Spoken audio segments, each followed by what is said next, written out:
Dneska si ukážeme dva druhy závad, ktoré môžu byť na tomto stroji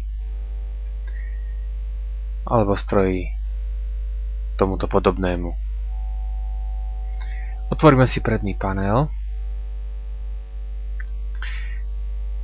vytiahneme centrálnu jednotku, dáme si ju na kraj a tu v tomto mieste, ako vidíme, je taká výlevka.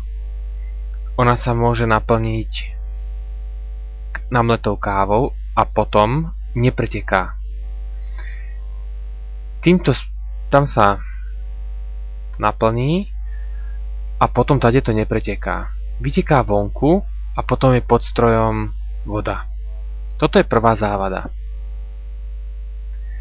Ďalšia, podobná, keď bude môcť voda vytekať vonku zo stroja, je asi nasledovná.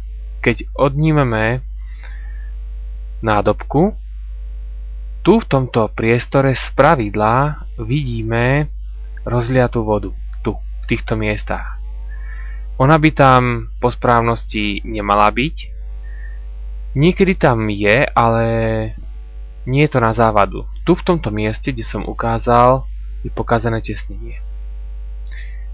To je všetko.